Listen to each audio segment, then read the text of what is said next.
Hi hello friends, ಎಲ್ಲರಿಗೂ ಕೂಡ ನಮಸ್ತೆ. ಏನಪ್ಪ ಇವತ್ತಿನ ವಿಡಿಯೋ ಅಂತ ನೀವು ಕೇಳ್ಬೋದು. ನೋಡಿ, ಇಂಪಾರ್ಟೆಂಟಾಗಿ ಗ್ರಾಮ ಆಡಳಿತ ಅಧಿಕಾರಿ ಅಂದರೆ ವಿಲೇಜ್ ಅಕೌಂಟೆಂಟ್ ಹುದ್ದೆಗಳು, ಈ ಒಂದು ಹುದ್ದೆಗಳಿಗೆ ಯಾವ ರೀತಿ ನಾವು ಓದಬೇಕು, ಸ್ಟಡಿ ಪ್ಲ್ಯಾನ್ ಹೇಗಿರಬೇಕು ಮತ್ತು ಎಷ್ಟು ದಿನ ಓದಬೇಕು, ಮತ್ತು ಇಲ್ಲಿ ಯಾವ ರೀತಿ ಕ್ರಿಸ್ಪಾಗಿ ಓದಿದರೆ ನಾವು ಒಂದು ಪ್ರಯತ್ನದಲ್ಲಿ, ಅಂದರೆ ನಮಗೆ ಸಿಗೋದೇ ಒಂದು ಪ್ರಯತ್ನ, ಈ ಸಲ 2 ಸಲ ಸಿಕ್ಕಿದೆ, ಆದರೆ ಈ ಒಂದು ಪ್ರಯತ್ನದಲ್ಲಿ ನಾವು ಗ್ರಾಮ ಆಡಳಿತ ಅಧಿಕಾರಿ ಆಗ್ತಕ್ಕಂಥದ್ದು ಹೇಗೆ, ಮತ್ತು ಕರ್ನಾಟಕ ಎಕ್ಸಾಮಿನೇಷನ್ ಅಥಾರಿಟಿಯಿಂದ ಕ್ವಶನ್ ಪೇಪರ್ಸ್ಗಳು ಏನಿದ್ದಾವೆ ಎಲ್ಲಿ ಸಿಗ್ತವೆ, ಆ ಎಲ್ಲವನ್ನು ಕೂಡ ಒಂದೇ ವಿಡಿಯೋದಲ್ಲಿ ನಿಮಗೆ ಕೊಡುವಂತಹ ಒಂದು ಪ್ರಯತ್ನ ಆಗಿರುತ್ತೆ. ಅದಕ್ಕಾಗಿ ವಿಡಿಯೋನ ಸ್ಕಿಪ್ ಮಾಡದೆ ಸಂಪೂರ್ಣವಾಗಿ ನೋಡ್ತಾ ಹೋಗಿ. ಅದಕ್ಕೂ ಮುಂಚಿತವಾಗಿ ನೀವೇನಾದರೂ ನಮ್ಮ ಒಂದು ತರಗತಿಗಳನ್ನು ಫಸ್ಟ್ ಟೈಮ್ ನೋಡ್ತಾ ಇದ್ದರೆ ಎಲ್ಲರೂ ಕೂಡ ಸಬ್ಸ್ಕ್ರೈಬನ್ನು ಮಾಡಿಕೊಳ್ಳಿ. ಈಗ ಮೊದಲನೇದಾಗಿ ಗ್ರಾಮ ಆಡಳಿತ ಅಧಿಕಾರಿ ಯಾವ ಜಿಲ್ಲೆಯಲ್ಲಿ ಎಷ್ಟು ಹುದ್ದೆಗಳು ಖಾಲಿ ಇದ್ದಾವೆ ಅಂತ ನೋಡ್ಕೊಳ್ಳೋಣ. ನೋಡಿ ವಿದ್ಯಾರ್ಥಿಗಳೇ, ಮೊದಲನೇದಾಗಿ ಈ ಒಂದು ಗ್ರಾಮ ಲೆಕ್ಕಾಧಿಕಾರಿ ಅಥವಾ ಗ್ರಾಮ ಆಡಳಿತ ಅಧಿಕಾರಿ ಅಂತ ಹುದ್ದೆಗಳಿಗೆ ಬಂದ್ವಿ ಅಂತ ಅಂದರೆ ಈ ವರ್ಷ ಅಂದರೆ 2026ರಲ್ಲಿ 505 ಹುದ್ದೆಗಳನ್ನು ಕಾಲ್ ಮಾಡಿದ್ದಾರೆ. ಅದರಲ್ಲಿ ಇಲ್ಲಿ ಬೆಂಗಳೂರು ನಗರ ಎಷ್ಟಿದ್ದಾವೆ, ಬೆಂಗಳೂರು ಗ್ರಾಮಾಂತರ, ಈ ರೀತಿಯಾಗಿ ಸಂಪೂರ್ಣವಾಗಿ ಒಂದು ನೋಟಿಫಿಕೇಷನ್ನ ಮೊದಲನೇ ಪೇಜಲ್ಲೇ ಎಷ್ಟೆಷ್ಟು ಜಿಲ್ಲೆಗಳಲ್ಲಿ, ಅಂದರೆ ಯಾವ್ಯಾವ ಜಿಲ್ಲೆಗಳಲ್ಲಿ ಎಷ್ಟೆಷ್ಟು ಖಾಲಿ ಇದ್ದಾವೆ ಅಂತ ಈಸಿಯಾಗಿ ಕೊಟ್ಬಿಟ್ಟಿದ್ದಾರೆ. ವಿದ್ಯಾರ್ಥಿಗಳು ಏನು ಪ್ರಿಪ್ರೇಷನನ್ನು ನಡೆಸ್ತಾ ಇರ್ತಕ್ಕಂಥವ್ರು ಈ ಒಂದು ಏನು ಯಾವ ಜಿಲ್ಲೆಗಳಿಗೆ ಅಪ್ಲಿಕೇಶನನ್ನು ಹಾಕಬೇಕು ಎನ್ನುವುದು ತುಂಬ ಇಂಪಾರ್ಟೆಂಟು. ಜಾಸ್ತಿ ಹುದ್ದೆಗಳು ಇದ್ದಾವೆ. ಫಾರ್ ಎಕ್ಸಾಂಪಲ್ ಇಲ್ಲಿ ಬೆಳಗಾವಿಯಲ್ಲಿ 48 ಹುದ್ದೆಗಳು ಇದ್ದಾವೆ. ಅದಾದ ಬಳಿಕ ಮೈಸೂರಿನಲ್ಲಿ 45 ಹುದ್ದೆಗಳಿದ್ದಾವೆ. ತುಮಕೂರಿನಲ್ಲಿ 50 ಹುದ್ದೆಗಳಿದ್ದಾವೆ.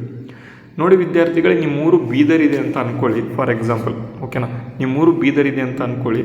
ನೀವು ಮೈಸೂರು 40 ಹುದ್ದೆಗಳಿದ್ದಾವೆ ಅಂತ 40 ಹುದ್ದೆಗಳಿಗೆ ನೀವು ಅಪ್ಲಿಕೇಶನನ್ನು ಹಾಕಿದರೆ ನಿಮಗೆ ಮುಂದೆ ಏನು ಜಾಬ್ ಸಿಗುತ್ತೆ ಅಲ್ವಾ, ವಿತಿನ್ ಮೈಸೂರು ಡಿಸ್ಟ್ರಿಕ್ಟ್ ಒಳಗೆ ಸಿಗುತ್ತೆ.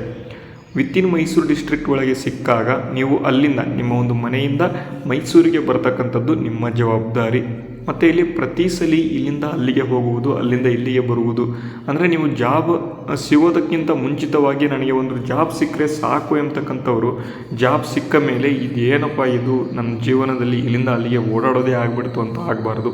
ಅದಕ್ಕಾಗಿ ಮತ್ತು ಇನ್ನೊಂದು ಇಂಪಾರ್ಟೆಂಟು, ನನಗೆ ಏನೂ ಆಗಲಿಲ್ಲ ಅಂದರೂ ಪರವಾಗಿಲ್ಲ, ಮೊದಲು ಒಂದು ಜಾಬ್ ಸಿಕ್ಕರೆ ಸಾಕು. ಅಂದರೆ ನನಗೊಂದು 40 ವರ್ಷ ಆಗಿಬಿಟ್ಟಿದೆ ಇವಾಗ, ಆದರೆ ನನಗೆ ಒಂದು ಏನಪ್ಪ ಅಂತಂದರೆ ಚಾನ್ಸ್ ಇದೆ ಬರೆಯೋದಕ್ಕೆ, ಎಕ್ಸಾಮ್ ಬರೆಯೋದಕ್ಕೆ, ಮತ್ತು ಚೆನ್ನಾಗಿ ಓದ್ತಾ ಇದ್ದೀನಿ ಎಂಬತಕ್ಕಂಥವ್ರು ಯಾವುದಾದ್ರೂ ಜಿಲ್ಲೆಗೆ ಹಾಕಿ, ನಿಮಗೆ ಜಾಸ್ತಿ ಹುದ್ದೆಗಳಿದ್ದಾವೆ ಅಂತ ಒಂದು ಜಿಲ್ಲೆಗೆ ಹಾಕಿ, ನೀವು ಆ ಒಂದು ಜಿಲ್ಲೆಯಲ್ಲಿ ಜಾಸ್ತಿ ಕಟ್ ಆಫ್ ನಿಲ್ತು ಅಂತಂದರೆ ನನಗೆ ಹೇಳಬೇಡಿ, ಓಕೆನಾ. ನಿಮ್ಮ ಒಂದು ಏನು ಸಂಬಂಧಪಟ್ಟಂತೆ, ನಿಮ್ಮ ಒಂದು ಎಬಿಲಿಟಿಗೆ ಸಂಬಂಧಪಟ್ಟಂತೆ ಯಾವ ಜಿಲ್ಲೆಗೆ ಹಾಕಬೇಕು ಎನ್ನುವುದು ನಿಮ್ಮ ಜವಾಬ್ದಾರಿ, ಅದನ್ನು ತಿಳ್ಕೊಳ್ಳಿ. ನೆಕ್ಸ್ಟು ನಾನು ಇನ್ನೊಂದು ವಿಡಿಯೋದಲ್ಲಿ ನಿಮಗೆ ಯಾವ ಜಿಲ್ಲೆಯಲ್ಲಿ ಎಷ್ಟು ಕಟ್ ಆಫ್ ಇದೆ ಅಂತಕ್ಕಂಥದ್ದನ್ನು ನಾನು ನಿಮಗೆ ತಿಳಿಸ್ಕೊಡ್ತಾ ಹೋಗ್ತೇನೆ, ಓಕೆನಾ. ಈಗ ಅಪ್ಲಿಕೇಶನನ್ನು ಹಾಕೋದಕ್ಕೆ ಸಂಬಂಧಪಟ್ಟಂತೆ ಮಾಹಿತಿ ನೋಡಿ. ಆನ್ಲೈನ್ ಮೂಲಕ ಅರ್ಜಿ ಸಲ್ಲಿಸೋದಕ್ಕೆ ವೇಳಾಪಟ್ಟಿ ನೋಡೋದಾದರೆ, ಆನ್ಲೈನ್ ಮೂಲಕ ಅರ್ಜಿ ಸಲ್ಲಿಸಲು ಪ್ರಾರಂಭದ ದಿನಾಂಕ 11/7/2026 ಇದೆ. ಕೊನೆ ದಿನಾಂಕ 30/7/2026. ಹಾಗೆ ಶುಲ್ಕವನ್ನು ಪಾವತಿ ಮಾಡಲು 31/7/2026 ಕೊನೆ ದಿನಾಂಕ. ಇಷ್ಟು ನೆನಪಿಟ್ಟುಕೊಳ್ಳಿ. ನೆಕ್ಸ್ಟು ಅದಾದ ಬಳಿಕ ಪರೀಕ್ಷಾ ದಿನಾಂಕವನ್ನು ನೋಡ್ಬೋದು. 4/10/2026 ಬೆಳಗ್ಗೆ 10:30ರಿಂದ 12:30ರವರೆಗೆ ಪತ್ರಿಕೆ 1 ಅಂದರೆ ಮೊದಲನೇ ಪತ್ರಿಕೆ ಇರುತ್ತೆ. ಪತ್ರಿಕೆ 2 ನೋಡೋದಾದರೆ ಅದೇ ದಿನ ಮಧ್ಯಾಹ್ನ 2:30ರಿಂದ 4:30ರವರೆಗೆ ಇರುತ್ತೆ.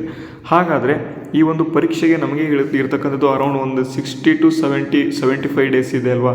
ಅಂದರೆ ಜುಲೈ ಇನ್ನೂ ಕೂಡ 10ನೇ ತಾರೀಕಿದೆ, ಇಲ್ಲಿ 20 ದಿನ ಸಿಗುತ್ತೆ. ನೆಕ್ಸ್ಟು ಆಗಸ್ಟ್ ಸೆಪ್ಟೆಂಬರ್ 2 ತಿಂಗಳು, ಅಂದರೆ 60 ದಿನ 20 ದಿನ, ಒಂದು 90 ದಿನ ನಮ್ಮ ಹತ್ರ ಇದೆ, ಓಕೆನಾ. 60 ಒಂದು 80, ಆ ಕಡೆ ಒಂದು 5 ಅಂತ ಅಂದರೂ ಒಂದು 80-85 ದಿನ ಇದೆ. ನಾನು 75 ದಿನ ಅಂದರೆ ಇನ್ನೊಂದು ವಾರ ತೆಗೆದು, ಅಂದರೆ ನಿಮಗೆ ಅಪ್ಲಿಕೇಶನ್ ಹಾಕೋದಕ್ಕೆ ಎಲ್ಲವನ್ನು ತೆಗೆದು ಇನ್ನೂ ಒಂದು 15 ದಿನದ 75 ದಿನದಲ್ಲಿ ನಾವು ಯಾವ ರೀತಿ ಪ್ರಿಪ್ರೇಷನನ್ನು ನಡೆಸಬೇಕು ಎನ್ನುವುದರ ಬಗ್ಗೆ ಮಾಹಿತಿಗಳನ್ನು ಕೊಡ್ತಾ ಹೋಗ್ತೇನೆ. ಇವಾಗ ನೋಡಿ, ಸಾಮಾನ್ಯ ಜ್ಞಾನದಲ್ಲಿ ಏನೇನು ಬರುತ್ತೆ ಅಂತ ಇಲ್ಲಿ ವಿಶೇಷವಾಗಿ ಕೊಟ್ಬಿಟ್ಟಿದ್ದಾರೆ. ಏನನ್ನು ನೀವು ಓದ್ಕೋಬೇಕು, ಏನನ್ನು ಬಿಡಬೇಕು, ರಾಜ್ಯ ಮತ್ತು ಪ್ರಾದೇಶಿಕ ಆಡಳಿತ ಕುರಿತ ವಿಷಯಗಳು ಏನೇನಿದ್ದಾವೆ, ಗ್ರಾಮೀಣಾಭಿವೃದ್ಧಿ ಮತ್ತು ಪಂಚಾಯತ್ ರಾಜ್ ಸಂಸ್ಥೆಗಳು ಅಂದರೆ ಏನೇನಿದ್ದಾವೆ ಎಲ್ಲವನ್ನು ಕೂಡ ಅವರೇನು ಮಾಡಿದ್ದಾರೆ ಕೊಟ್ಟುಬಿಟ್ಟಿದ್ದಾರೆ. ಓಕೆನಾ, ಪ್ರಶ್ನೆ ಪತ್ರಿಕೆ 1ರಲ್ಲಿ ಅಂದರೆ GK ಕ್ವಶನ್ ಪೇಪರಲ್ಲಿ ಎಲ್ಲವೂ ಕೊಟ್ಬಿಟ್ಟಿದ್ದಾರೆ. ನಾನು ಇಲ್ಲಿ ಸ್ಕ್ರೀನ್ಶಾಟನ್ನು ಹಾಕಿದ್ದೀನಿ ಏನೇನು ಬರುತ್ತೆ ಅಂತ. ಓಕೆನಾ, ಅದಾದ ಬಳಿಕ ಇಲ್ಲಿ ಸಾಮಾನ್ಯ ಜ್ಞಾನಕ್ಕೆ ಸಂಬಂಧಪಟ್ಟದ್ದು 2ನೇ ಪತ್ರಿಕೆ ಏನಿದೆ, ಸಾಮಾನ್ಯ ಕನ್ನಡ, ಜನರಲ್ ಇಂಗ್ಲೀಷ್, ಕಂಪ್ಯೂಟರ್ ಜ್ಞಾನ, ಈ ಒಂದು 3 ಸಬ್ಜೆಕ್ಟ್ಸ್ ಏನಿದ್ದಾವೆ ಇದಕ್ಕೂ ಕೂಡ ಏನು ಮಾಡಿದ್ದಾರೆ ಅವರು ಈಸಿಯಾಗಿ ಅವರು ಏನಪ್ಪ ಅಂತ ಪತ್ರಿಕೆ 2 ಅಂತ ಕೊಟ್ಬಿಟ್ಟಿದ್ದಾರೆ. ಹಾಗಾದರೆ ನಾವು ಈಗ 75 ದಿನದಲ್ಲಿ ಯಾವ ರೀತಿ ಓದಬೇಕು? ನಾನು ಈಗಾಗಲೇ ಹೇಳಿದೆ ವಿದ್ಯಾರ್ಥಿಗಳೇ, ಈ ಒಂದು ಗ್ರಾಮ ಆಡಳಿತ ಅಧಿಕಾರಿ ಅಂತ ಬಂದಾಗ ಈ ಒಂದು 75 ದಿನದಲ್ಲಿ ನಾವು ಇಂಪಾರ್ಟೆಂಟಾಗಿ ಎಕ್ಸಾಮನ್ನು ಕ್ರ್ಯಾಕ್ ಮಾಡಲೇಬೇಕು, ಇಲ್ಲ ಅಂತ ಅಂದರೆ ಆಗೋದಿಲ್ಲ. ಈ ಒಂದು ಗ್ರಾಮ ಆಡಳಿತ ಅಧಿಕಾರಿಯನ್ನು 75 ದಿನದಲ್ಲಿ ಯಾವ ರೀತಿ ಕ್ಲಿಯರ್ ಮಾಡಬೇಕು ಅಂತ ನೋಡೋದಾದರೆ ವಿದ್ಯಾರ್ಥಿಗಳೇ ಟು ದ ಪಾಯಿಂಟ್ ಸ್ಟಡಿ ಇರಬೇಕು. ಟು ದ ಪಾಯಿಂಟ್ ಸ್ಟಡಿ ಅಂತ ಅಂದರೆ ಏನು? ಟು ದ ಪಾಯಿಂಟ್ ಅಂತ ಅಂದರೆ ಏನಪ್ಪ ಅಂತ ಅಂದರೆ ನೀವು ಓದ್ತಾ ಇರೋದು ಎಕ್ಸಾಮ್ಗೆ ಬರಬೇಕು. ಅದಕ್ಕಾಗಿ ನಾವೇನು ಮಾಡಿದ್ದೇವೆ, ನೀವು ಯಾವ್ಯಾವುದು ಬುಕ್ಕು ಯಾವ್ಯಾವುದು ಸೋರ್ಸು ಎಲ್ಲಿ ಓದಿ ಇಲ್ಲಿ ಓದಿ NCERT ಓದೋಣ ಇವಾಗ ಇದನ್ನು ಓದೋಣ ಅಂತ ನೀವು ಕೂತ್ಕೊಂಡ್ರಿ ಅಂತ ಅಂದರೆ ಆಗೋದಿಲ್ಲ. ಅದಕ್ಕಾಗಿ ಕ್ರಿಸ್ಪಾಗಿ ನೀವು ಏನು ಮಾಡಬೇಕಪ್ಪ ಅಂತ ಅಂದರೆ ಒಂದೇ ಕಡೆ ಸಿಗ್ತಕ್ಕಂಥ ಒಂದು ನೋಟ್ಸನ್ನು ಓದಬೇಕು. ನಾವು ಗ್ರಾಮ ಆಡಳಿತ ಅಧಿಕಾರಿ ಹುದ್ದೆಗಳಿಗೆ ಅಂತಲೇ ಒಂದು ಏನಪ್ಪ ಅಂತ ಅಂದರೆ ಬ್ಯಾಚನ್ನು ಲಾಂಚ್ ಮಾಡಿದ್ದೇವೆ.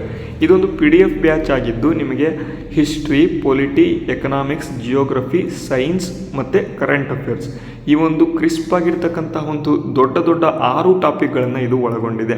ಗ್ರಾಮೀಣ ಮತ್ತು ಪಂಚಾಯತ್ ರಾಜ್ ಇಲಾಖೆಗೆ ಸಂಬಂಧಪಟ್ಟಂತೆ ಒಂದು ಪುಸ್ತಕ ಬರುತ್ತೆ, ಡಿಸ್ಕ್ರಿಪ್ಷನಲ್ಲಿ ಲಿಂಕನ್ನು ಕೊಡ್ತೇನೆ, ಅದನ್ನು ಪರ್ಚೇಸ್ ಮಾಡ್ಕೊಳ್ಳಿ. ಬಟ್ ಮೇಯ್ನ್ ಕೋರ್ ಸಬ್ಜೆಕ್ಟ್ಸ್ ಏನಿದ್ದಾವೆ history, polity, economics, geography, science ಮತ್ತು ಇಲ್ಲಿ ಯಾವುದಪ್ಪ ಅಂತಂದರೆ ಕರೆಂಟ್ ಅಫೇರ್ಸು, ಈ ಒಂದು ಸಬ್ಜೆಕ್ಟ್ಗಳಿಗೆ ನಾವು ಒಂದೇ ಕಡೆಯಲ್ಲಿ ನಿಮಗೆ ಕೊಡುವಂಥ ಒಂದು ಪ್ರಯತ್ನ ಮಾಡಿದ್ದೇವೆ. ಇದನ್ನು ನಾವು ಸಂಪೂರ್ಣ ಬ್ಯಾಚ್ ಅಂತ ಹೆಸರಿಟ್ಟಿದ್ದೇವೆ. ಫೋನ್ಪೇ ಮುಖಾಂತರ ಇಲ್ಲಿ 501 ರೂಪಾಯಿಗಳನ್ನು ನೀವು ಅಮೌಂಟನ್ನು ಸೆಂಡ್ ಮಾಡಿ, ಅದಾದ ಬಳಿಕ ನಿಮಗೆ ಇರ್ತಕ್ಕಂಥ ಒಂದು ನಿಮ್ಮ ಒಂದು ಏನು ಸ್ಕ್ರೀನ್ಶಾಟ್ ಇರುತ್ತೆ ಅಂದರೆ ಪೇಮೆಂಟ್ ಸ್ಕ್ರೀನ್ಶಾಟನ್ನು PDF ಬೇಕಿದ್ದಲ್ಲಿ ಸಂಪರ್ಕಿಸಿ ಅಂತ ಏನು ನಾವು ಈ udyogjeevan12@gmail.com ಅಂತ ಇಮೇಲ್ ವಿಳಾಸ ಇದೆ. ಇಲ್ಲಿ ನೀವೇನು ಮಾಡಬೇಕು, ಶೇರ್ ಮಾಡಬೇಕು. ಓಕೆನಾ, ಇಲ್ಲಿ ಶೇರ್ ಮಾಡಿದರೆ ನಾವು ಆದಷ್ಟು ಬೇಗ ನಿಮಗೆ PDF ಪ್ರೊವೈಡ್ ಮಾಡ್ತೇವೆ. ವಿತಿನ್ 75 ಎಷ್ಟು ಚೆನ್ನಾಗಿ ಓದ್ಬೋದು PDF ಅಂತ ಅಂದರೆ ನಿಮಗೆ ಇಲ್ಲಿಂದ ಏನೂ ಕೂಡ ಮಿಸ್ ಆಗೋದಿಲ್ಲ. ಕರೆಂಟ್ ಅಫೇರ್ಸ್ನ ಕರೆಕ್ಟಾಗಿ ಅಪ್ಡೇಟ್ ಮಾಡ್ಕೋಬೇಕು, ಜೊತೆಗೆ ಈ ಒಂದು PDFಗಳನ್ನು ಚೆನ್ನಾಗಿ ಓದಬೇಕು. ಓಕೆನಾ, ಆವಾಗ ನಿಮಗೆ ಏನಾಗುತ್ತೆ, ಗ್ರಾಮ ಆಡಳಿತ ಅಧಿಕಾರಿ ಹುದ್ದೆಗಳಿಗೆ ಓದೋದಕ್ಕೆ ಈಸಿ ಆಗುತ್ತೆ ಅಂತ.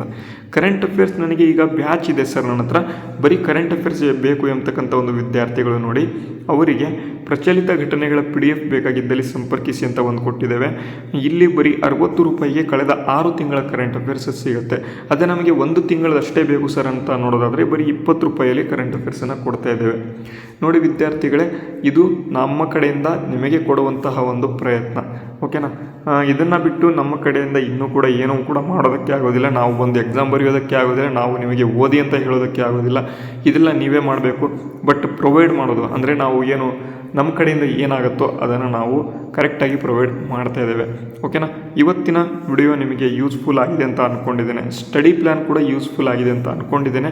ವಿಡಿಯೋ ಇಷ್ಟ ಆಗಿದ್ದರೆ ವಿಡಿಯೋಗೆ ಲೈಕ್ ಮಾಡಿ, ಶೇರ್ ಮಾಡಿ, ಸಬ್ಸ್ಕ್ರೈಬ್ ಮಾಡೋದನ್ನು ಮರಿಬೇಡಿ.